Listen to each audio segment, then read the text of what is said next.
Well, good afternoon, everybody. My name is Seb Henbest. I'm the head of MIA for Bloomberg New Energy Finance. We're a specialist research division of Bloomberg focusing on the future of energy. And it's my very great pleasure to host the Energy Summit here at the incredible Future Investment Initiative 2017.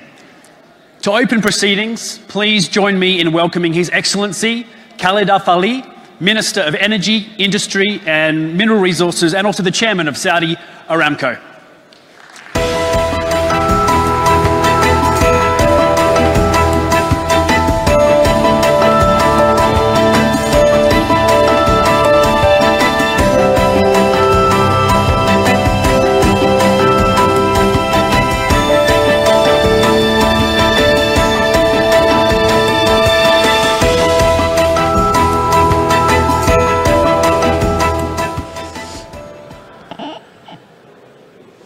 بسم الله الرحمن الرحيم.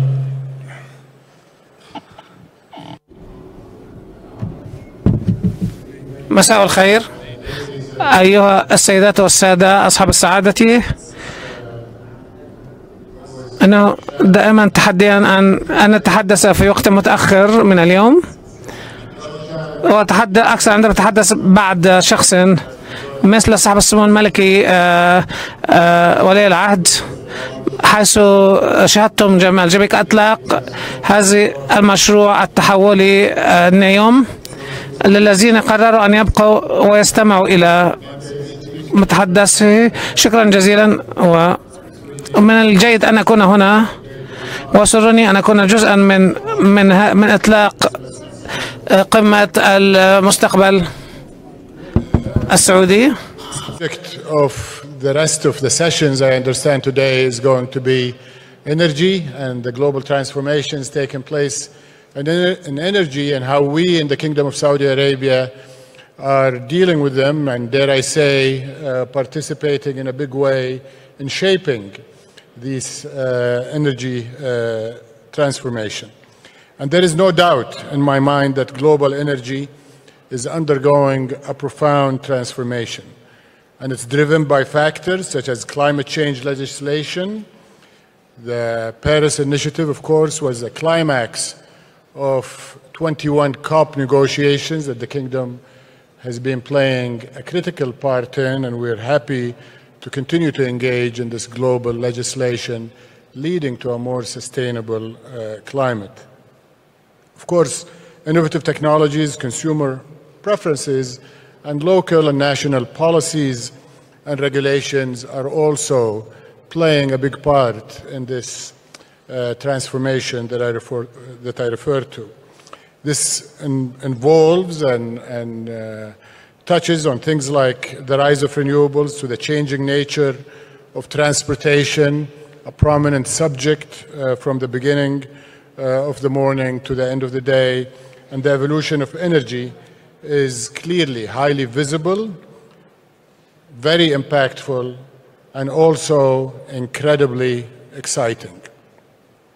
However, I would like to emphasize that history does tell us that energy transformation is a complex and lengthy phenomena taking place over generations rather than years or decades. And I think many people have made the mistake of looking at what has happened in telephones and technology and the internet and assumed that the speed of transformation in those fields will take place in energy. And we would like it to, but the fact of the matter is it cannot and it will not.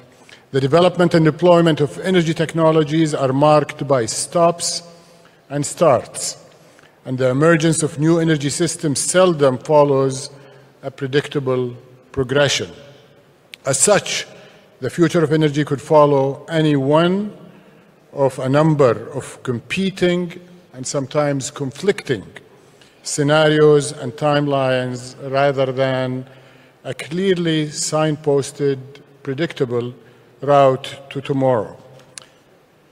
Me personally, having spent a lifetime in the energy industry, I can also tell you that despite the profound transformation that I refer to, and as the French would say, the more things change, the more they stay the same.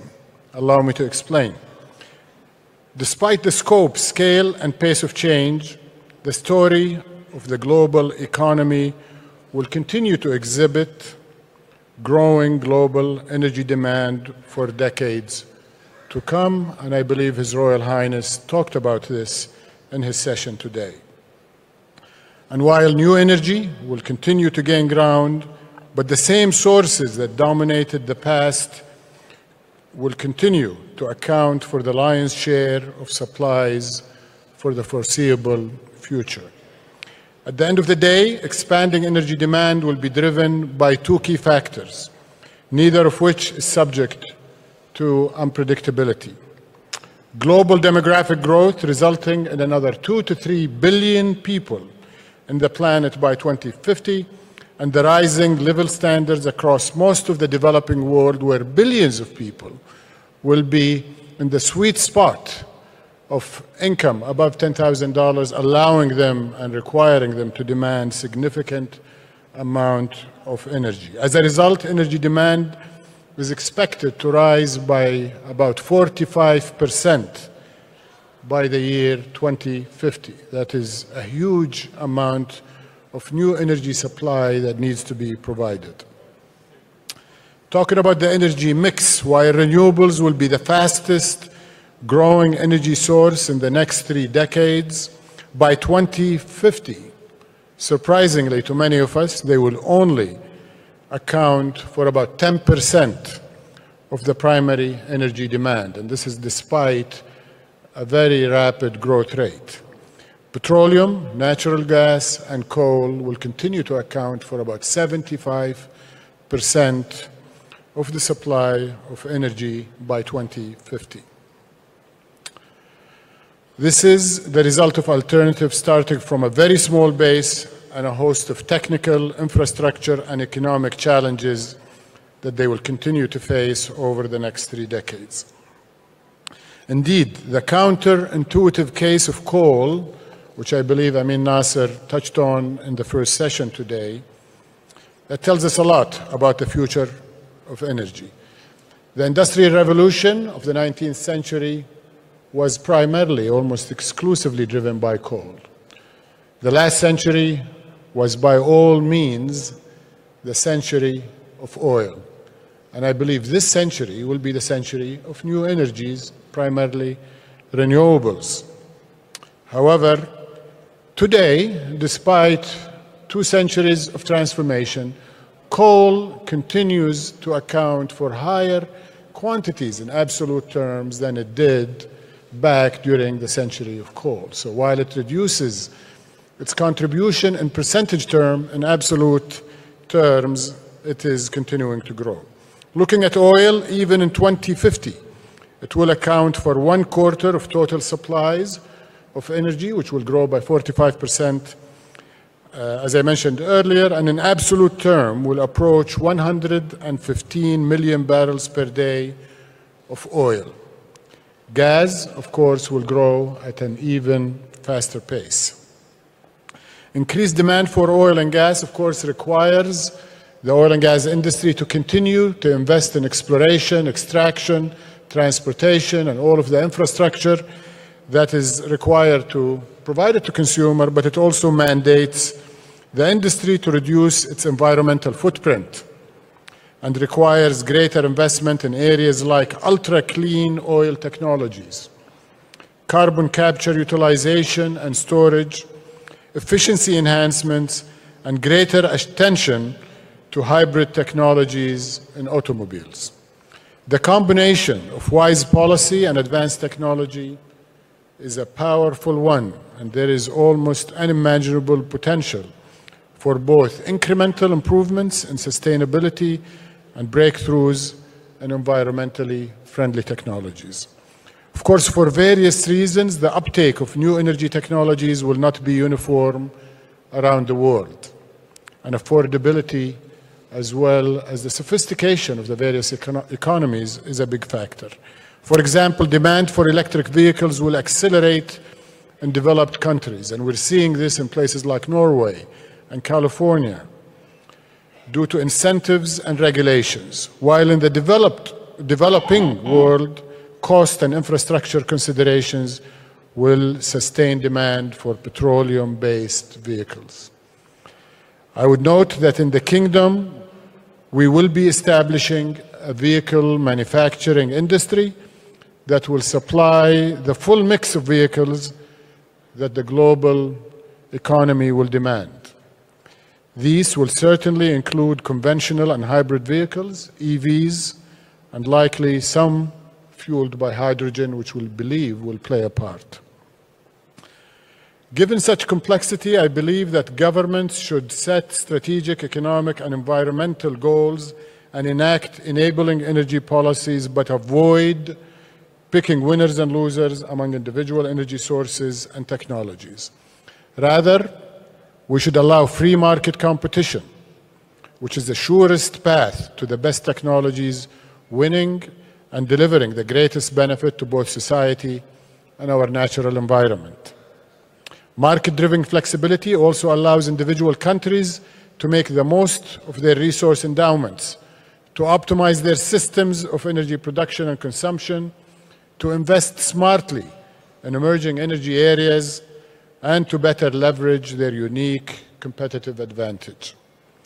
Turning back to the Kingdom, our approach to Saudi Arabia's energy future is focused on creating a more diversified and robust energy portfolio, minimizing greenhouse gas emissions, developing game-changing technologies, and promoting global energy security and sustainability. In order to maximize our conventional energy endowment and create a leading position in new energy resources and technologies, our future energy portfolio will include a mix of cleaner oil and gas, renewables, civil nuclear power, and eventually hydrogen. In terms of hydrocarbons, our massive oil and gas reserves, our by far lowest cost position, our spare capacity, and operational reliability mean that Saudi Arabia, through Saudi Aramco, will remain the cornerstone of the global energy industry. Furthermore, the company's continued investment in natural gas will see the creation of an international gas business to complement its leadership position in oil. And domestically, Saudi Aramco will double its gas production. Likewise, its expanding chemicals business will help to meet growing worldwide demand and further enhance Saudi Aramco's stature as a globally integrated energy company with a balanced, multifaceted portfolio. And once again, I refer to the statement by His Royal Highness emphasizing that we are counting on a faster growth in petrochemicals and advanced materials than in the transport sector. But we are not content to simply be recognized for our leadership in hydrocarbons. Instead, we want to position the Kingdom of Saudi Arabia as the kingdom of energy. We have incredible potential for renewables, and you heard a lot about this during the launch of the NEOM project, particularly in solar and wind, which will move us toward the lower carbon future and further diversify our energy portfolio. For example, in the next 6 years, we will produce about 10% of our power from renewable sources, and this is phase one of a more ambitious introduction of renewables.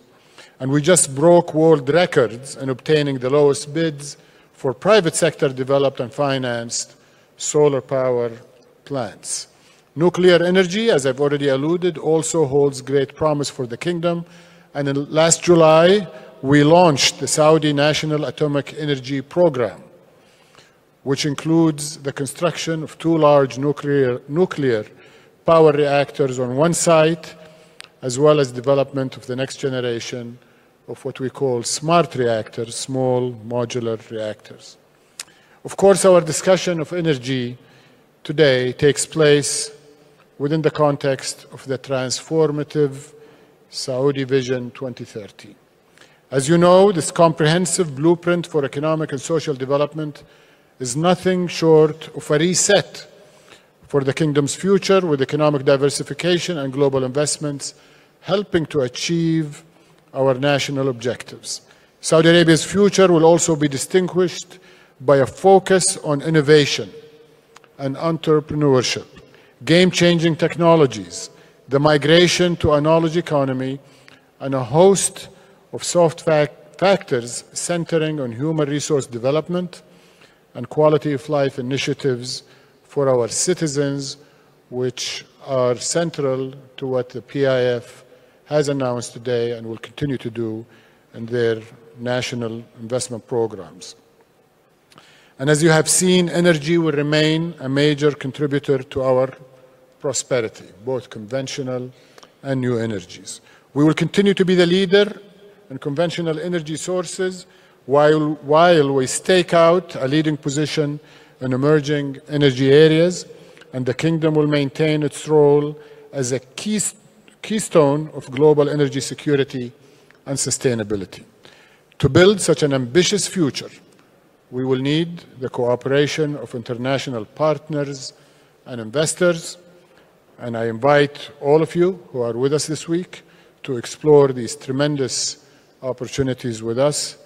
Thank you very much for listening to these remarks, and I look forward to continuing the conversation. Thank you.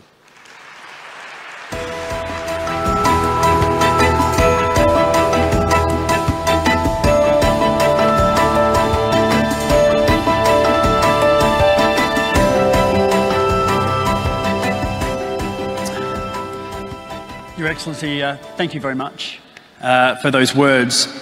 We've got time for only a few questions, but I think we can ask some interesting ones. And I want to start with electric vehicles, if I may. It seems almost every day, almost every hour, in some cases, that we hear news about Tesla Motors or another car manufacturer that's going electric by a certain date, or a city that's taxing or banning internal combustion engine vehicles from their capitals. So on the topic of EVs, from your perspective, is this a threat or is it just another energy opportunity? Well, I think realistically it's a combination of both, but they're not contradictory. In other words, we in Saudi Arabia see the future and we're getting ready for it. So ultimately, after some significant amount of time, as I mentioned in my remarks, there will be a peak oil, and ultimately there will be no more oil to produce, and I'm talking here probably in hundreds of years. So we have to build the economy to be one day less dependent, hopefully soon, on oil, and in the long term to be without it. And the pace at which electrification of mobility, of course, will determine to a large part that time scale. But as we've mentioned all day, oil goes into material science, it goes into petrochemicals, heavy transport, aviation, shipping is not going to be powered by any battery that I could imagine today. So those will continue to be significant demand, and with 7 billion growing to 10 billion and prosperity continuing to permeate across the developing world, there will be more trade, there will be more shipping of goods within countries and between countries, and all of this is going to require energy. There is no energy source today that is as convenient, as transportable, as storable as oil. Therefore, we believe, regardless of what happens with electric vehicles, oil will have a long-term demand, and we're prepared to meet that demand. Saudi Aramco and Saudi Arabia are the lowest cost, most reliable producers, and we will be the last place to produce it. Going back to electric vehicles, they also offer a great opportunity. To enter any kind of industry as it launches is easier than to come at its peak and compete with established players.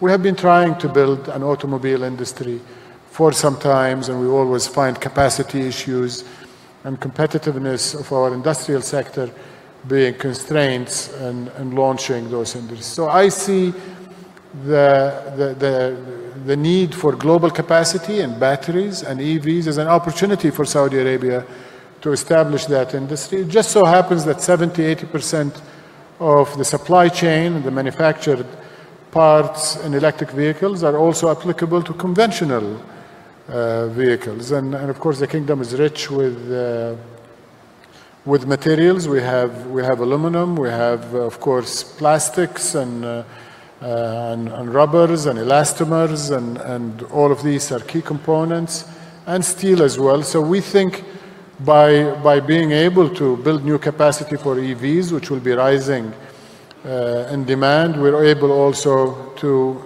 link to it a platform for conventional vehicles, which will continue to grow, certainly in the kingdom, in the region, and in the developing world. So I see the electric vehicles as a great opportunity from a manufacturing and an industry standpoint. When I put that hat on, I see it as a warning for my other hat, which is the energy side, and making sure that we do the diversification and we do work with our colleagues in the planning of a Saudi economy that can sustain itself as the transformation that I talked about accelerates.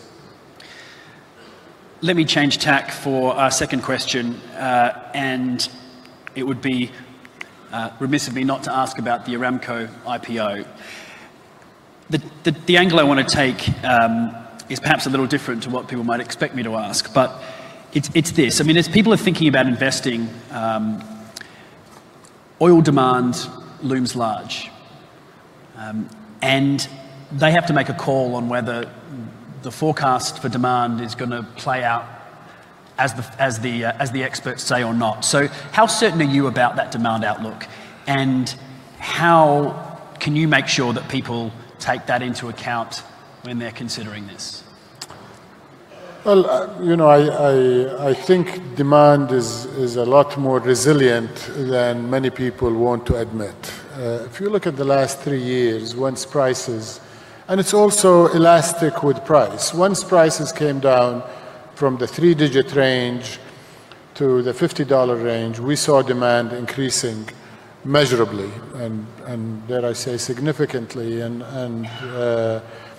As Amin mentioned in the morning, we've seen about 5 million barrels of incremental demand since the downturn in the oil industry and prices reducing. Next year is also projected to be a very robust demand. India, our colleagues there are telling us they see demand growing in the 7 to 9% range, and they can't build enough refineries, and they're asking us and many other investors to build more and more refining capacity. China, which is already the largest importer of oil and will continue to grow for some time, are also heavily investing in their oil infrastructure, including pipelines, refineries, distribution facilities. And these are countries that have the capacity to change.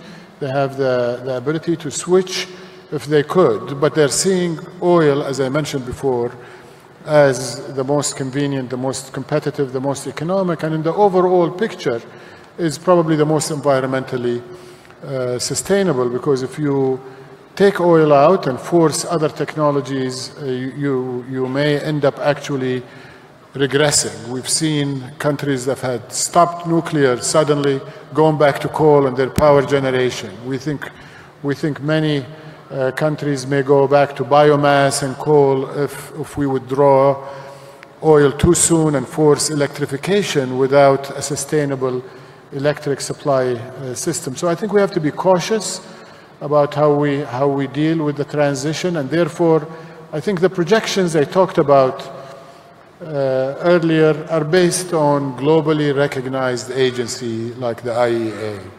My gut feel is they're conservative, and I think going from 1.5 million to 1 million to a little less is going to be tough for a global economy and a global population that is rising. I don't see it going down to 300,000 and 400,000 barrels a year, which is the kind of projections you need to contain the growth to 115 million. Now, taking the global growth scenarios aside and just talking about Saudi Aramco. Saudi Aramco is by far the lowest cost producer.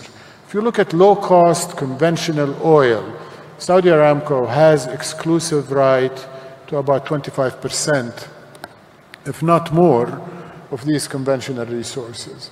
Saudi Aramco is the most reliable supplier of oil, bar none. There is no even close competition.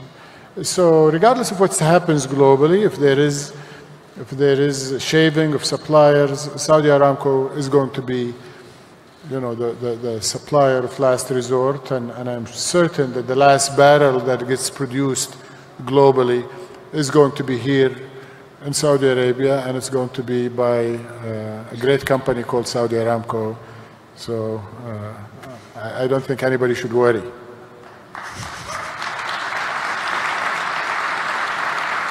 Well, on that note, Your Excellency, we might leave it there. Thank you so much for your time and for your words. Thank you.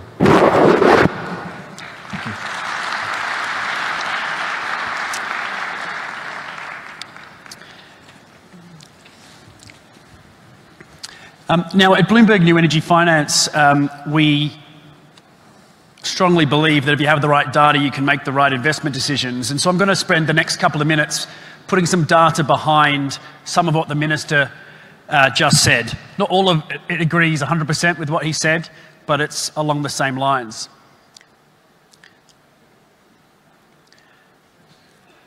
So this is a picture of energy demand. You can see that we think there'll be 58% growth in electricity demand by 2040, mostly in emerging markets, India, Southeast Asia, Africa, and here in the Middle East. Likewise, the IEA thinks that oil demand will grow to over 100 million barrels a day by 2040. The challenge then is, how do you meet this energy demand and at the same time respond to the imperatives of decarbonisation and sustainable development? And one way to rapidly expand energy access and meet this growing demand is diversification. So in the power sector, for example, we expect dramatic growth in wind and solar energy to make up about 51% of generation by 2040. And that's just looking at the economics alone. If you throw in government policy on top of that, that would accelerate this further towards a more climate-compatible mix. And for the first time, we think we can see electric vehicle mass adoption, up to 54% of new light-duty vehicle sales in 2040, up from 1.5% today. So that's a rapid acceleration in EV uptake. And as the Minister said, there's still a long way to go before electric vehicles might take over.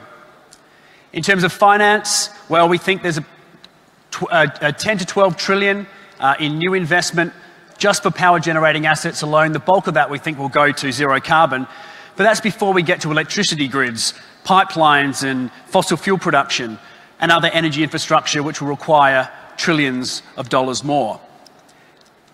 And the capital markets can offer ample finance, and I stress the word can. US oil and gas exploration and production has raised more than $40 billion in new capital in 2016. And we all know now that EV maker Tesla Motors has an enterprise value exceeding both Ford and GM by a serious margin. And of course, every time a company makes an investment decision, it's also making a technology decision. And as the cost of new energy technologies fall, so does the amount of deployment rise, reducing the cost even further. And that's really the story of the miracle, which is the cost reductions in solar PV, which have come down 99% since 1975. The cost of wind turbines has come down 70% over the last 30 years, and lithium-ion battery packs are around a quarter of what they cost in 2010. Hydraulic fracking has also had equally as spectacular an impact on oil and gas extraction, pushing US production close to the all-time highs we saw back in the 1970s. But arguably, the biggest changes are yet to come, and new ways of collecting and using information are likely to have a major impact. The Internet of Things, the industrial Internet of Things, blockchain technology to connect billions of machines that can revolutionize everything from manufacturing and maintenance to business models and transactions. So there's a lot going on, and to help us think through all these dynamics, we're now going to have a set of panels. A 3-person panel, a 2-person panel, and then one final one-on-one discussion. And I'd like to now call out the first panel. Leading them out, Tadashi Maeda, from the CEO of the Japan Bank for International Cooperation. Following him, Prashant Ruiya, CEO of SR Global Holdings. And following him, Patrick Pouyanné, the CEO of Total. Please join me in welcoming them.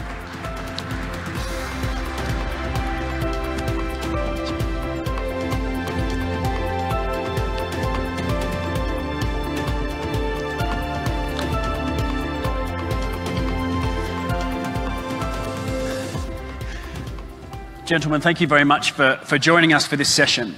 Patrick Pouyanné, I'd like to start with you. Now, Total has been an active acquirer of new energy technologies, and actually a piece of research we released just today has you at #1 of the oil majors in terms of the number of acquisitions that you've done. SunPower in solar springs to mind, Saft in battery technology springs to mind. Can you talk us through your strategy and what are the technologies and markets you're looking at within that? You know, we are a major oil and gas company. We'll still be a major oil and gas company in 20 years, but we also observe that all markets evolve because of trends, and it was perfectly explained by His Excellency Frédéric Fallet. Climate change is a reality, and we have to face it. And we, as oil and gas companies, we are responsible, our products are responsible for a large part of the CO2 emissions, and we've decided that we want to be part of the future. To be part of the future, that means investing in these new energies. Our markets will evolve, and there is a growing demand for energy, a growing population, and we should not oppose energies. We need oil, we need gas. We also need these new energies and renewables. And the vision that we have for the company is that in 20 years, we want to have oil, gas, and 20% more or less of the business being in these new energies. To do that, we need to invest. There is no chance, you know, we need to be in, not only to make R&D, we don't believe R&D is only the solution, but to have some real industrial assets. And so we acquired, we are the majority shareholder of SunPower in solar. We have seen solar since 2011 as really a huge potential for improving technologies and lowering costs, and being at the end a way to produce power. But we also discovered when, in our journey through renewables, that energy storage is fundamental, because renewables are intermittent energies. And you know, what the people want on this earth is a reliable first energy. It's a cheap energy and a clean energy, but reliable means when you turn on, you want the lights to be there. Not only when there is wind, or when there is water, or when there is sun. So you need to energy storage is fundamental. And there, in that field, there is still a lot of technology to be developed. People think it's done, or it's not done. We have made huge progress in batteries, and it's why we have acquired Saft, a battery company, to be directly involved with some manufacturing assets and to better understand these technologies. And it's a profitable company that we want to expand, in particular in the field of stationary energy storage, to be able to combine tomorrow a solar farm plus some batteries in order to extract the most. You know, when we speak about today investing in 100 megawatts of capacity of solar, in fact, you use only 18%, 1/8. This is the reality. 18% out of 100 megawatts, you know, that's what you use really. If we want to expand it, we need to develop energy storage. So this is a journey. Again, it's a diversification for us, but we have decided that as a strategic axis, we invest every year $500 million to $1 billion in these new energies. At the end, again, there is a logic to that, it's power. Because if you look to the evolution of what we said since this morning, power will have the largest growth among all the energies. You will have a larger growth on power than on the primary energy demand, because we need more and more power. And after you do power, You do it in particular with gas, we produce gas, and tomorrow also renewables. So this is the strategic logic of all the moves that we have done. You mentioned that you'll still be an oil and gas company in 20 years' time. The fuel mix then, how do you see that changing from today in terms of what you'll be selling in 20 years versus what you sell today? No, I think I listened this morning to Christine Lagarde, who said one of the two huge challenges is climate change, the other one is inequality. And by the way, when we speak about energy, again, we speak about both. Inequality means today you have an inequality of access to energy. 1.5 billion people do not have access to energy today. It seems obvious to us in this beautiful room. It's not obvious for 1.5 billion out of 7 billion. When we speak about inequality, it's also a matter of price. And again, the people want to have access to cheap energy. Cheap energy is fundamental to any economy development, you know. And Redal Fares said very rightly that there is today a strong demand for oil, plus 5 million barrels of oil per day demand, plus 5% in only 3 years. It's twice quicker growth of demand than the previous 3 years. Why? Because oil is cheap today. And because in plenty of emerging countries, India, Myanmar, Indonesia, Vietnam, there is a strong call for oil, for energy. So inequality. And then climate change. Climate change is the other challenge, which means clean energy. And then, so what do? We took as a sort of reference the 2-degree scenario of the International Energy Agency. And what does it say to us? I don't know if we will be able to reach this 2-degree scenario. By the way, the country commitments are not getting to 2 degrees, but to 3 degrees, or a little more or less. So still we have a lot of efforts to do. But that means that in 2040, you still have in the mix 50% of oil and gas. So we will need oil and gas in 2040. So it's good news for me, it's good news for Saudi Arabia. But you will also have more or less 30% of renewables. And you will also have some coal and some nuclear. So there are room for all these energies.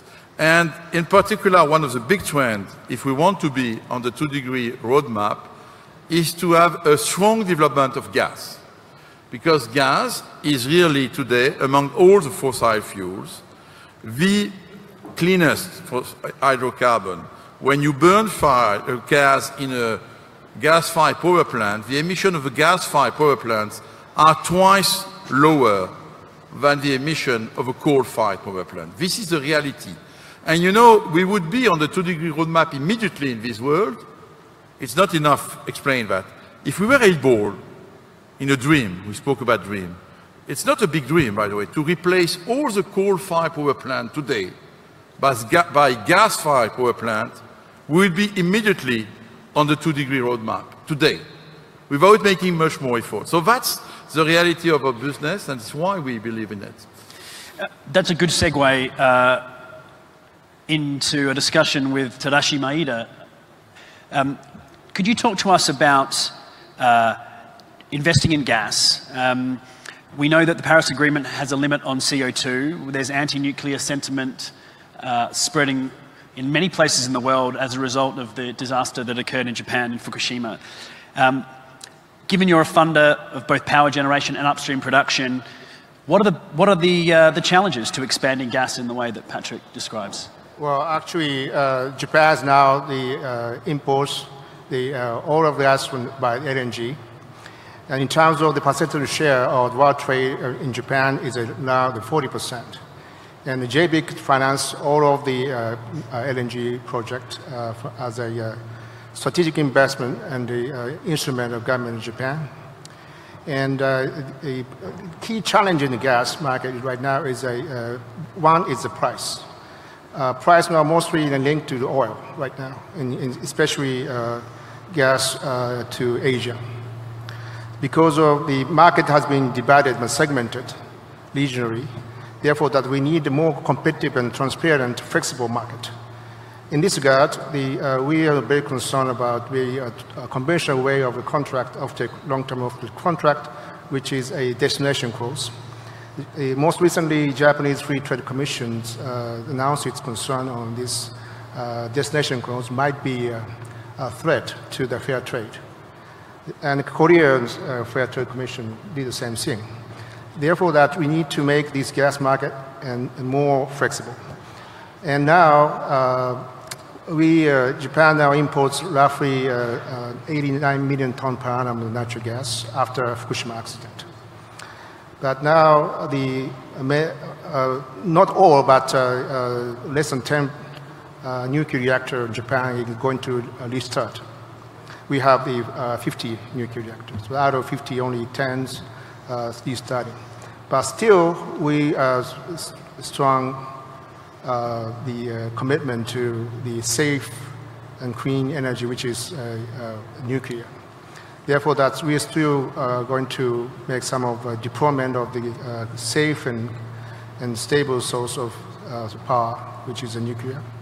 So it's a bit tough, but now the regulation of regulatory authorities also step up this regulation to be better standard, because the accident that happened in Fukushima is very old, obsolete reactor, which is more than 40 years age. Therefore, that, as the minister said, that a smaller modular reactor will be a part of that. But it takes time. Therefore, that the natural gas is really key. But my sense is that market is changing, because many of the Asian consumers is going to create a receiving terminal regasification plant. There used to be a net exporter like Indonesia or Malaysia, but now they're going to change in next importer by 2020. Therefore, that there are some threshold in like probably 2022 or 23, and the growing demand and supply will not catch up the growing demand so quickly. Therefore, that we have some lead time up to 2022 or 23. Therefore, that by that time, we have to make more gas markets more global, less segmented market. I'm going to move on to Prashant Ruiya now to talk about India. India is a rapidly growing economy, and in particular has very important electrification plans. I think a very large number of people sit in India without electricity, of those billion that Patrick mentioned. Big electric vehicle plans, big energy plans. Yep. How big an opportunity is it in sort of numerical terms? And what are we talking about? And what do investors in the audience need to understand about India? So firstly, India is clearly one of the most exciting places from an energy demand perspective. Within the next decade, we will become the second largest consuming nation for energy. A very large percentage of Indian people still don't have access to energy, whether it's electricity or any other form of energy. And there's a very major plan on right now to get every household access to electricity. What this really means is a very, very large investment currently underway in the country. Our current per capita consumption is about a fifth of what China is today. And if you look at that in terms of numbers on the power side, currently from about 150 gigawatts, we are seeing growth to 700 gigawatts by 2040. And 175 gigawatts of new renewable power has now currently been committed or is currently under investment of about, which itself is about $140 billion of investment. On the oil and gas front, to supplement what Patrick was saying, our current consumption is about 4 million barrels per day, and we are seeing growth from 4 million to 10 million barrels just in India by 2040. So all aspects of energy, whether it is conventional energy or renewable energy, solar energy, are all going to make up the mix. And clearly, from a demand perspective, India is going to be one of the places which is going to drive demand for energy going forward. I want to ask each of you the same question now in the last 5 minutes, so they're going to have to be short answers. But I'm interested in your vision and plans in the region. So what do you expect the future of energy in this part of the world to look like? And do you have plans, or what could you see potentially is of interest to you from the perspective of the organisations that you represent. And maybe we'll start at this end and work down towards Patrick Pouyanné at the end. So very quickly, that I think that the most important matter is that we're balanced. Like Minister of Energy of Saudi Arabia say that now the baseline would be the maybe natural gas or coal and the clean coal and nuclear. And then we need to have renewable energy. And we need to make more efficient marketplace. And in order to do that, we are investing not just only the debt, but also the equity to deploy more cutting-edge technology like storage. We are now thinking of that deployment of the good battery technology of Japan. For example, that Panasonic is supplier of battery to Tesla.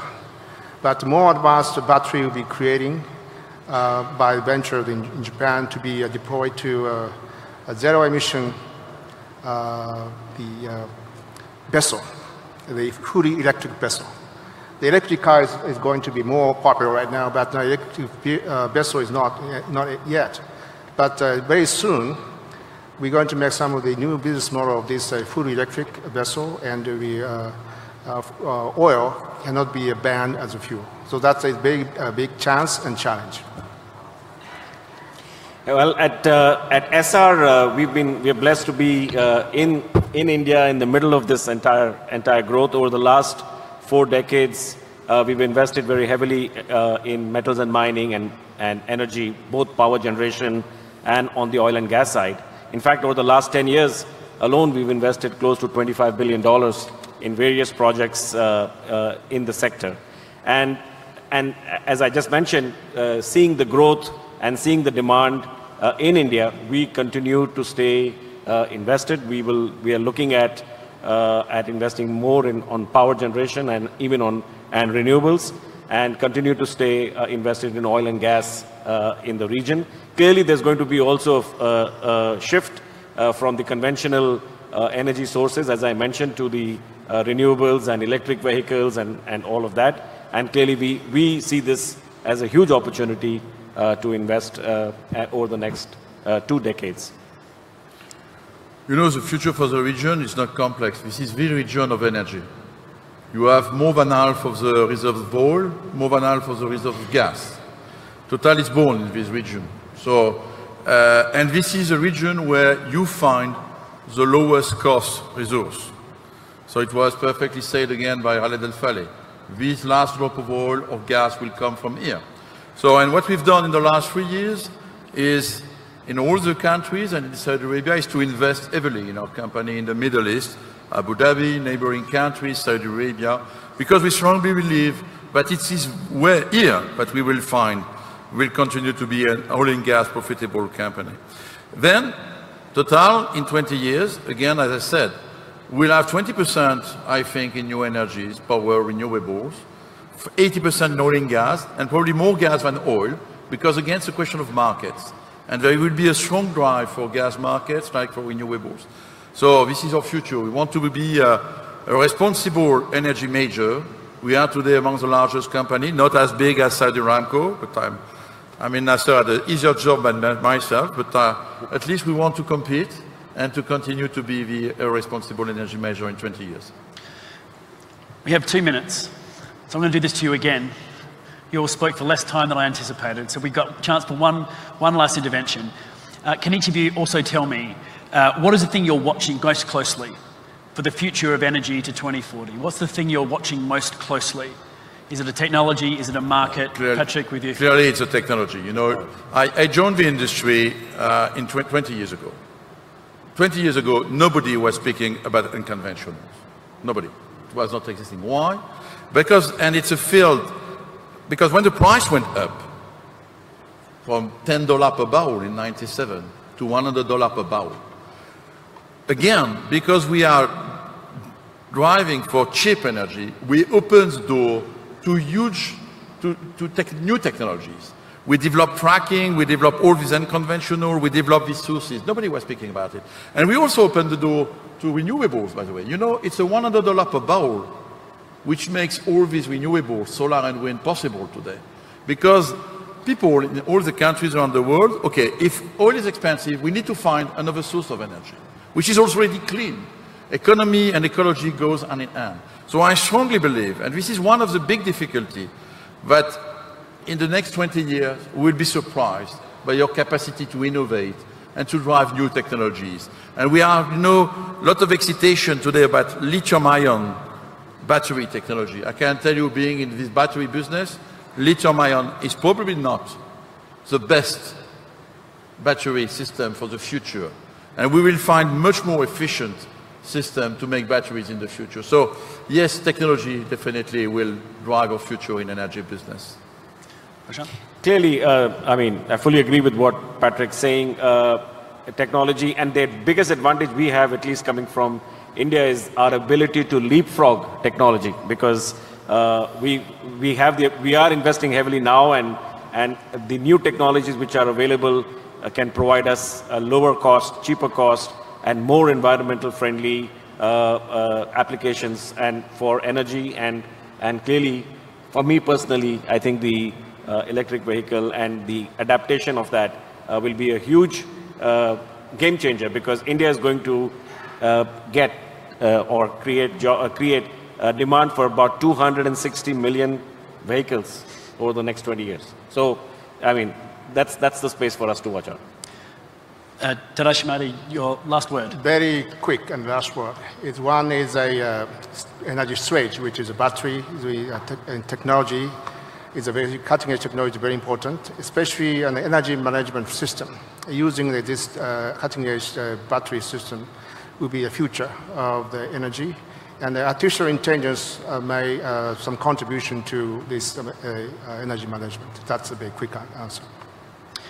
Gentlemen, we're out of time. Thank you all very much. And ladies and gentlemen, could you help me to thank Patrick Pouyanné, Prashant Ruia, and Tadashi Maeda.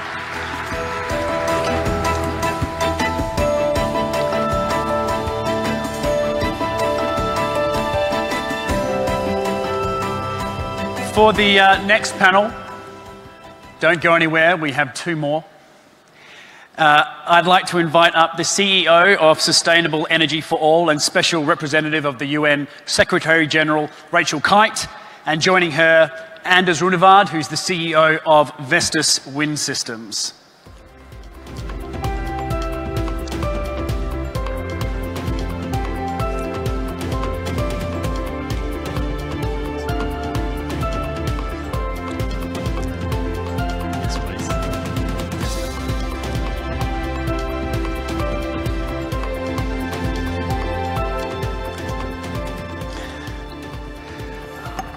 Thank you both so much for joining me. I know it's the end of the day, but we're going to make this as entertaining and as fun as possible for everybody. And Rachel, I'm going to start with you. I'd like to know what Sustainable Energy for All is, and when you describe it, what do you mean by sustainable, and how big is this accessible to all challenge? Well, it's lovely to be here. So sustainable means reliable, affordable, and clean or cleaner.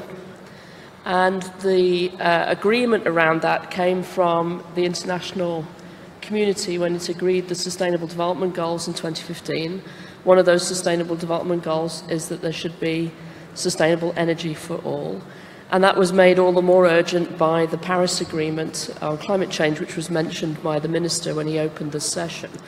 And so if you think about the challenge of a growing population, a population which is urbanizing rapidly, a population where, a large number of people, around a billion, just over a billion, don't have access to either electricity or to clean fuels for cooking, and where our energy demand is growing and our emissions are not on track for the Paris Agreement. I think the inclusivity that was mentioned in the opening panel this morning is very important. How do we build energy systems which provide everybody with reliable, affordable, clean energy? And how do we do that within the constraints of the planet that we understand so much more about now? Anders Runevad, I'm going to ask you a similar sort of question about your company and what you do. Tell us about Vestas, the history, where you're at today, and how you look around the world and think about growing your business into new markets. Yeah, quickly about the history, Vestas was actually formed by two blacksmiths about 40 years ago on the west coast of Denmark that at that time tried to solve a problem of energy scarcity and affordability and built the first wind turbine from scratch. So, of course, a lot of things has happened since then, but of course we are proud of being the pioneers of this industry. So as I said, a lot of things have changed, but also some things have not changed. I mean, Vestas is still a company 100% dedicated to renewable energy and wind. It's all we do. It started out, as I said, with a quest to lower the cost of electricity production from wind, and that has been run through the company as the key objective for the last 40 years. And in the last 20 years, we have reduced the cost with about 80%, so close to the numbers you showed before. So we come a long way. But what has changed is, of course, that today Vestas is the global leader in wind technology.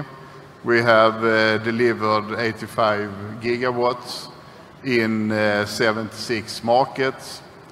So with technology, with scale, with industrialization, we have grown from being a fairly niche type of technology in a very big market to really today a mainstream technology in still a very big market.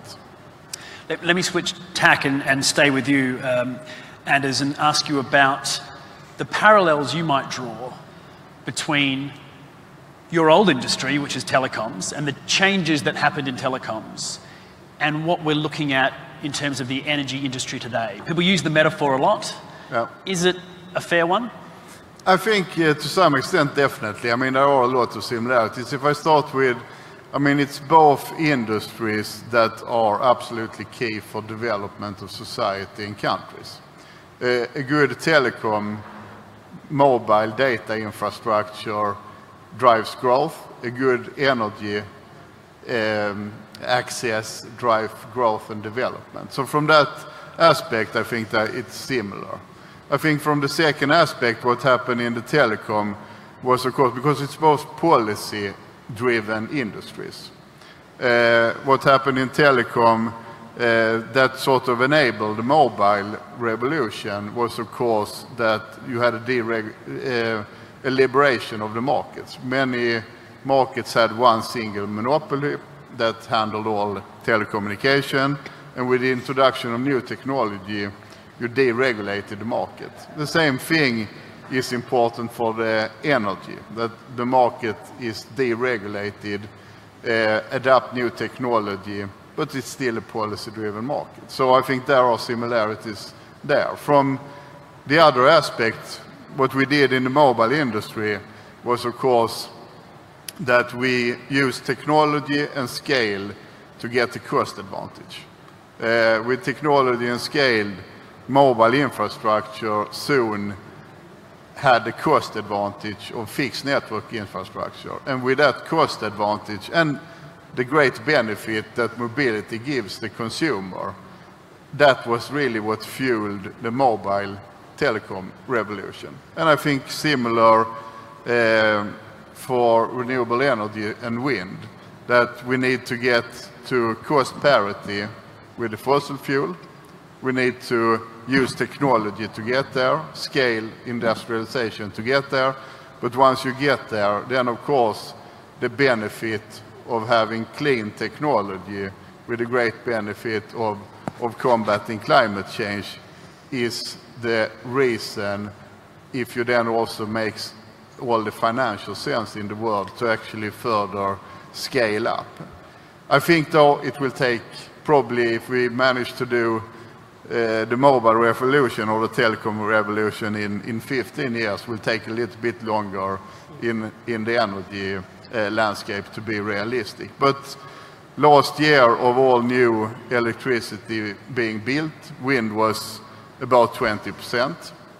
solar about 20%. So we have gone from being fairly niche technology to be a major technology, and still penetration is only around 7%. So there is a lot more to be done. And you mentioned technology and scale, and Rachel Carter, if I can come to you on the question of scale. We've seen growth in investment in renewable energy for the last 10, 15 years, pretty consistently, even through the financial crisis. We had a peak in 2015 at 350 billion. Last year we dropped down. It looks like it's going to be flat this year. Does that mean things are slowing down? And if not, could you talk a little bit about what is working in terms of deployment and renewable energy financing from your perspective? Yeah, I think the numbers tell a success story in that the price of renewables, in particular grid-connected solar and wind, have come down and down and down and down and down, and the price of storage is coming down as well. And so that flatlining doesn't actually mean that the world has turned away from renewable energy.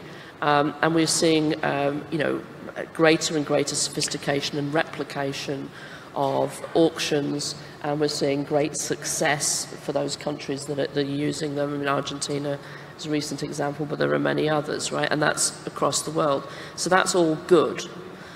However, if we were serious about some of the ambition that we talked about in Paris in the climate agreement, and if we're serious about extending energy services to those who don't have them and making energy services more reliable to those who have some kind of energy service today, then the penetration of renewables is going to have to pick up the pace a little bit more. And there I think there are two things which are of note.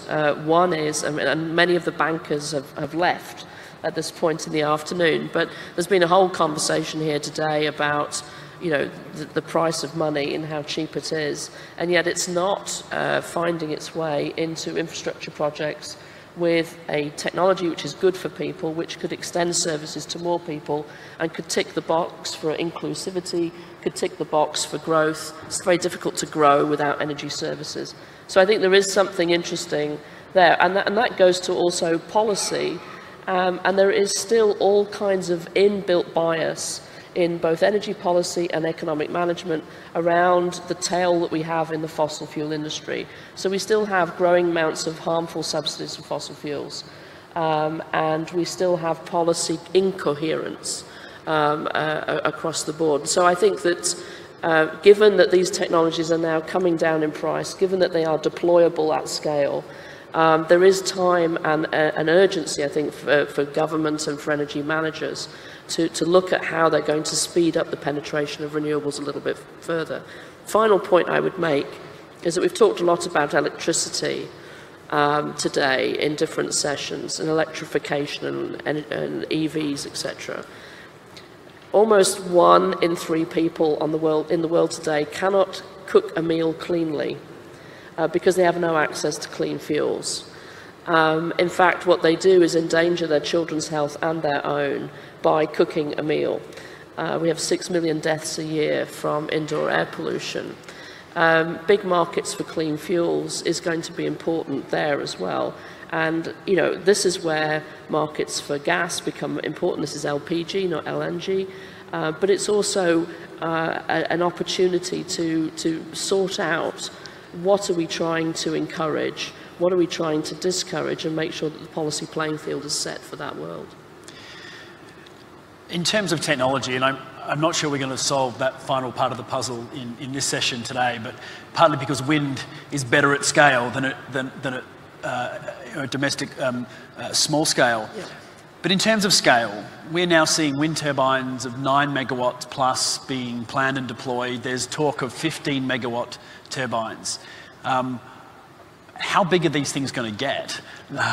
Should we be frightened of them? I mean, I can't even visualize a 15 megawatt turbine, but clearly companies like Vestas have and think that is the end of the journey, the start of the journey. Talk to us about your technology track. No, I would say, where you see the really big turbines today is basically on offshore, where the economy changed a little bit and you really get the benefit of fewer sites but bigger sites. If you look at the onshore, I would say that you see much more gradual development. And from a Vestas point of view, we have a very strong portfolio of 2 megawatt turbines, a very strong portfolio of 3, that is now 4 megawatt turbines. And they actually fit different sites and different wind regime. And it's always to deliver the lowest levelized cost of energy. But the technology track of more generation, longer blades so that you can get to lower wind speeds, higher towers so you get to better wind, that will continue. And that gives the reduction in price. So I think that technology trend for sure will continue. But there are also some new technology trends. I mean, digitalization is very present. It's everywhere. As I said, Vestas has deployed 85 gigawatts. We have about 70 gigawatts under service. It means that 50 million sensors sends data on the performance of our turbines to us every minute.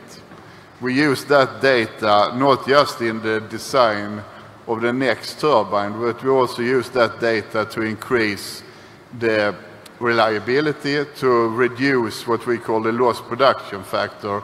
So how much of the available wind do we not turn into electricity? And we are down there in less than 1.5%. So the whole digitalization in design, in operation and maintenance, also is a big technology driver across the board. And then last but not least, we also invest in what we usually call hybrid type of projects. So in all, renewable are intermittent, but it also turns out that you can have different intermittency during the period of time. So for example, in markets like this market, you have strong wind during the night, morning and evening, while you have solar during the day. So by combining renewable technologies and then also combining them with storage, you get the ability to integrate more into the grid, you get a better capacity factor, and in the end, a lower cost of energy for the combination. So we are looking at projects like that, an investment like that.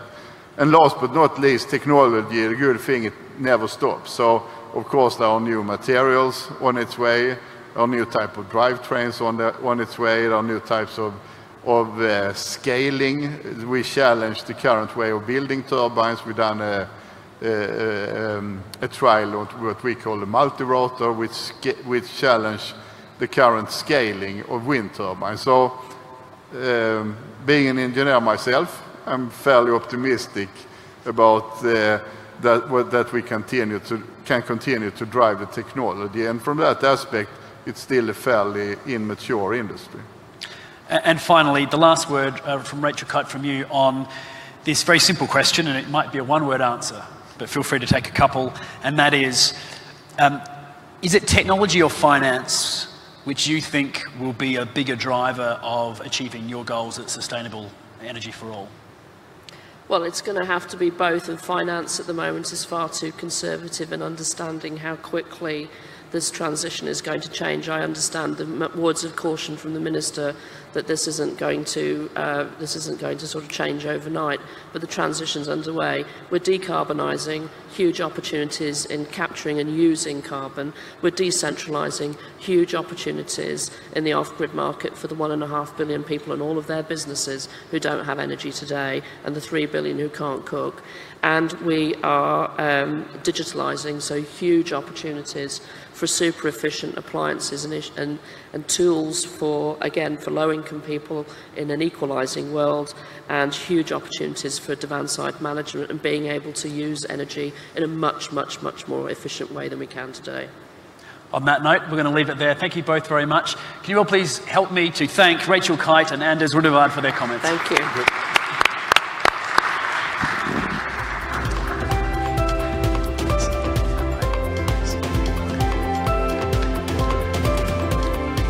And finally, today, we've got one last treat for you in this Energy Summit.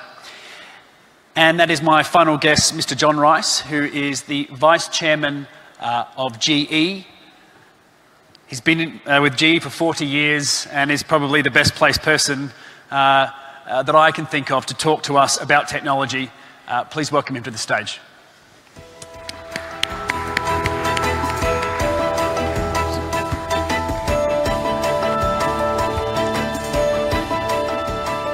And you get a prize if you stayed for the last session.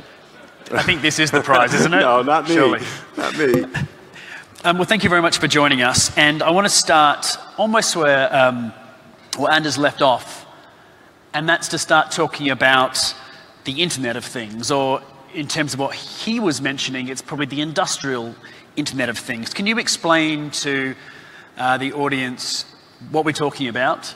And in particular, how GE thinks about it and where it fits into your long-term business strategies? Well, let me start that by talking about how we got here. So if you go back 25 years, since I've been around a long time, I get to talk like that. You know, for most of our customers, if they were buying a jet engine or a gas turbine or a locomotive, it was about first cost, who offered the lowest price, with not a lot of thought about life cycle costs. These are assets, as you all know, that last for 20 or 30 or 40 years. We and they made the discovery along the way that the life cycle cost actually far exceeded by a multiple the first cost. And that led to the creation of service businesses and a lot of technology being put into those service businesses, which led to remote monitoring and diagnostics and the collection of data, which led to what you're talking about now. We and a lot of other companies figured out that there is enormous power in the data that you can bring in from industrial assets. And when you start connecting them and mining that data and developing algorithms, you get smarter about how to optimize their performance, extend their life, and create all sorts of value for shareholders on both sides of the equation, the user of the asset and the seller or the servicer of the asset. And so for us, this industrial internet is, I think for everybody, it's either going to be a collision, because if you don't do it, if you don't figure it out, if you don't get it right, there's going to be a collision. If you do it and get it right, it's going to be a huge convergence with a ton of value creation. So how does this idea or this business fit and interact with your existing portfolio in terms of power generation and transport? I mean, Anders was talking about it in terms of wind turbines and the data they can collect. And in particular,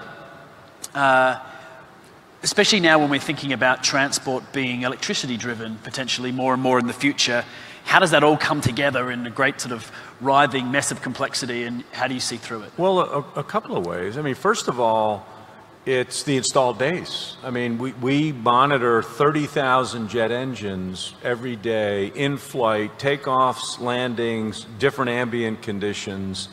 And so our ability to optimize the performance of a engine or a fleet of engines, to predict failures, to tell an airline that there's a heat or a vibration signature that we see on a flight that's going from Riyadh to Dubai, and when the plane lands in Dubai, you've got to go in and do this, is going to create huge efficiencies. You can't do that mid-air yet. You can't sort of send a message and it. Well, you can do it in mid-air, but what you really want to do is make sure if it's in mid-air and the engine needs to be shut down, you shut it down. That doesn't happen very often, fortunately. But what you really want to have is the people on the ground who can go in right away with exactly what they need to address the concern, right? So the installed fleet, whether you're talking about jet engines or gas turbines or locomotives, is an enormous opportunity for the connected industrial internet. The other thing, if you go back to power generation, You know, if you look at the efficiencies in the system, electrons are wasting assets. If you don't use them, you can't save them unless you have power storage, which is something you've heard about on the previous panels.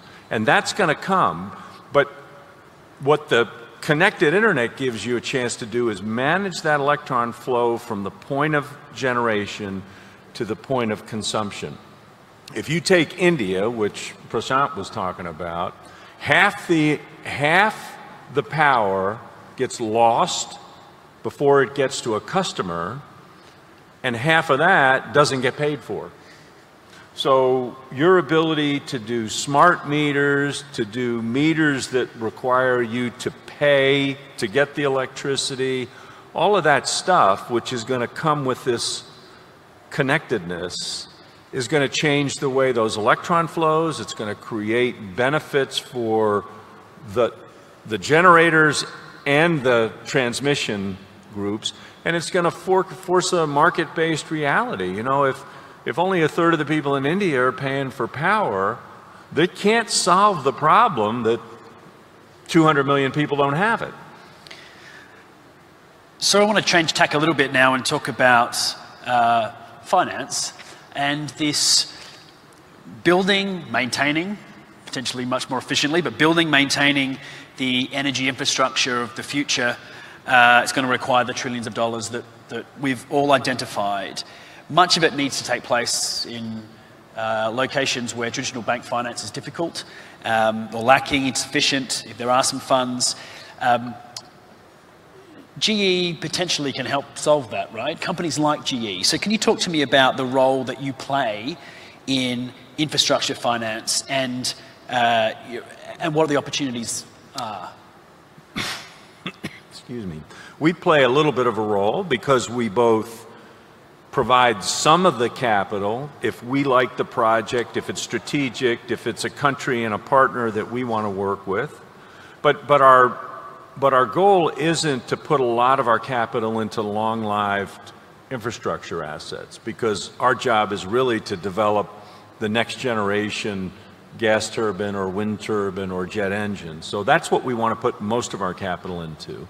We do some of our own investing, but the real thing we do is bring third parties into it. We work with just about every major export credit agency in the world to finance infrastructure projects. We bring sovereign wealth, private equity, third-party capital, and help put the projects together. At the end of the day, to solve this problem and to fulfill the needs of the world's population, you heard in the first panel, what would happen if India just had the power, the electricity density that China has, right?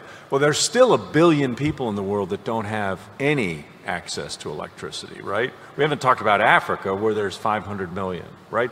That has to be solved, and financing is going to be part of the solution. So you've got to have a reliable source of supply and a bankable offtake agreement. And if you have those two things, and you have the right people involved in the project, then the capital will come. There's plenty of capital out there, but the people who have the capital aren't on the ground originating projects and don't really understand the mechanics of the governmental decision-making processes in Ghana or Nigeria or Peru.